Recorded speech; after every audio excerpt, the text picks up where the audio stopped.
네, 해오림의 아침 묵상 시간입니다.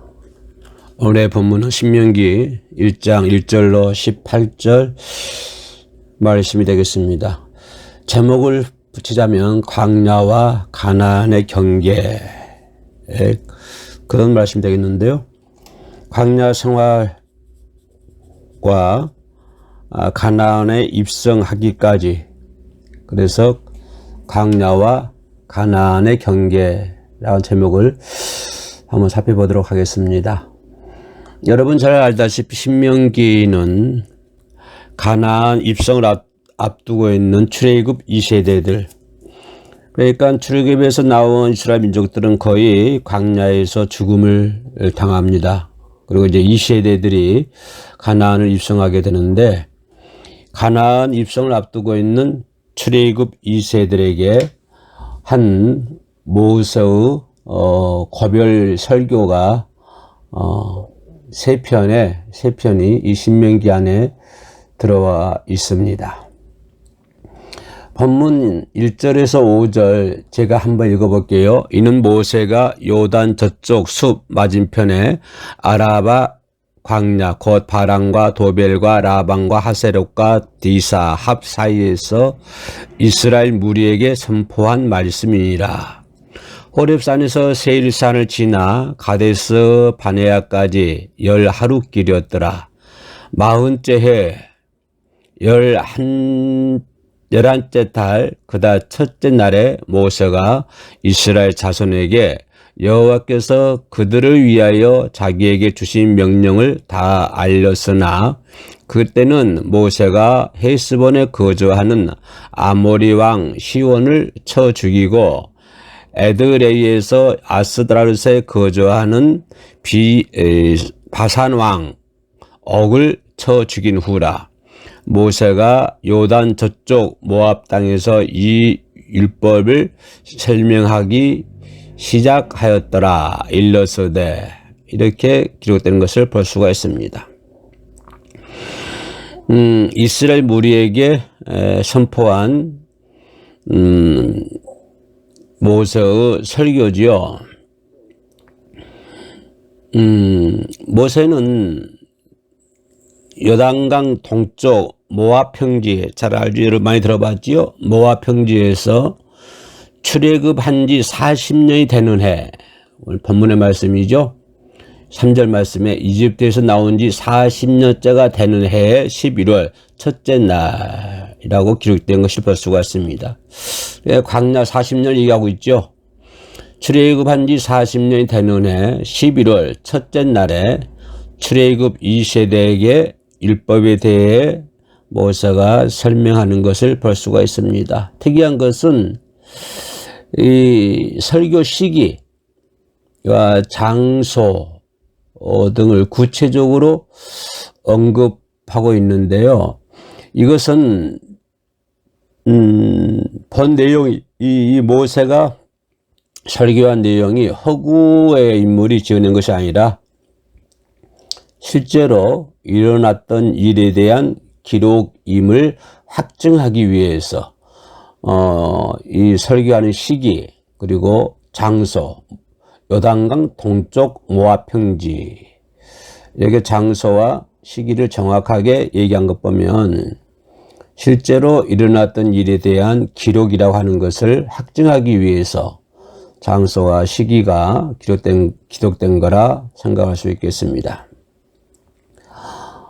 40년 전 가데스 바네아에서 출애굽 1세대들은 가나안 땅을 정탐한 정탐꾼들의 비관적인 보고를 듣고 이스라엘 민족들은 두려움에 빠지게 되었지요. 그리고 그들은 가나안 땅을 정복하라는 하나님의 말씀에 불순종하여, 그래서 모세를 죽이고 다시 애굽으로 돌아가려고 했습니다. 이 진노하신 하나님은 당시 20세 이상인 모든 남자들은 가나안 땅에 들어가지 못할 것이라 말씀하셨고요. 40년이 지난 오늘 여호수아와 갈렙을 제외하고 하나님의 징계를 받아 모두 죽고 말았던 것입니다. 여기서 발생되는 문제는 뭐냐면 출애굽 2세대들은 1세대가 하나님으로부터 받은 율법에 대해서 알지 못했다고 하는 것입니다. 자기 아버지들이 그죠? 하나님께로부터 받은 그 율법 말씀을 알지를 못했다고 하는 것입니다. 그래서 모세는 그 1세대들에게 주었던 하나님의 율법을 이제 신명기에서 2세대들에게 교육하고 그들이 또 더 나아가 1세대들의 불순종과 실패 이런 것들을 반복하지 않도록 하기 위해서 이렇게 신명기에서 하나님의 말씀을 이렇게 전하는 것을 볼 수가 있습니다. 사실 적으로 보면 출애굽한 지 제2년 호렙산에서 출발하여 광야를 지나고 약속의 땅 가나안의 경계 지역인 가데스와 바네아까지는 불과 10하루길에 지나지 않습니다. 그죠? 본문 2절 말씀을 내가 읽어보면 호렙산에서 세일산을 지나 가데스 바네아까지 10하루길이었더라. 그죠? 그래서 호렙산에 출발해서 가나안 땅 경계지역 가데스 바네아까지는 10하루길에 지나지 않았다. 또 가데스에서 현재 이스라엘 백성들이 그 주둔하고 있는 모압 평지, 이 모압 평지까지는 쉴일밖에 안 되는 그러한 길이었습니다.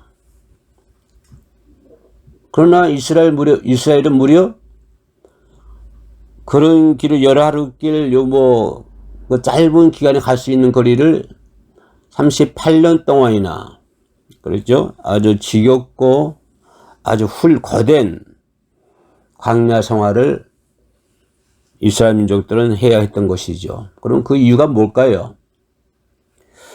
그 이유가 여러 가지 있겠습니다만 크게 얘기한다면 그들의 불순종과 반역이죠. 그죠? 1세대들의 불순종과 반역. 이런 것 때문에 짧은 길이었지만 38년, 40년 동안 광야에서 지도관 훈련을 받게 되었다. 이제 다시 40년 만에, 오늘 본문처럼 40년 되는 해죠. 40년 만에 이제 출애굽 2세대들이 이스라엘이 요단강 건너편 모압 평지에 다시 서서 가나안 입성을 목전에 두게 되었습니다. 그래서 모세가 생각하는 것은 결코 1세대들의 실패를 반복해서는 안 된다. 이런 그런 말씀이 되겠습니다. 다시 말하면 실패를 반복하지 말라고 하는 것입니다. 우리 속담에 그런 속담이 있습니다. 실패는 성공의 어머니라는 말이 있습니다. 사실 실패는 문제가 되지 않습니다. 실패를 문제로 받아들이니까 문제가 되는 것이지 실패는 문제라고 볼 수가 없습니다. 문제는 실패를 통해 아무것도 배우지 못한 것이 문제지요. 그 실패를 했으면 그 실패에 대해서 많은 것을 배워야 되는데 실패가 문제 아니라 그 실패 속에서 실패의 실패를 통해서 아무것도 배우지 못한 것, 이것이 더 큰 실패였다.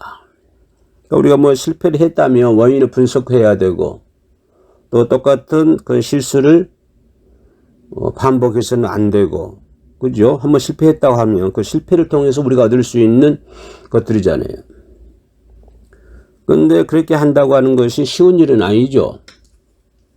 문제는 우리가 똑같은 실수를 저지르고 있기 때문에 그렇습니다. 예를 들어서 아버지의 술주정으로 고통받던 아들이 커서 자신도 똑같이 아버지처럼 술을 마시고 행패를 부리고 아버지 불륜으로 인해 고통받는 아들이 커서 아버지와 똑같이 가정을 깨뜨린 경우가 많이 있다고 하는 것입니다. 정말 큰 결심과 각오 없이는 똑같은 실패를 반복하기 쉽습니다. 그래서 모세의 설교는 출애굽 2세대들에게 1세들이 했던 실패 그런 것들을 반복하지 말라고 하는 그런 강력한 메시지라고 볼 수 있겠습니다.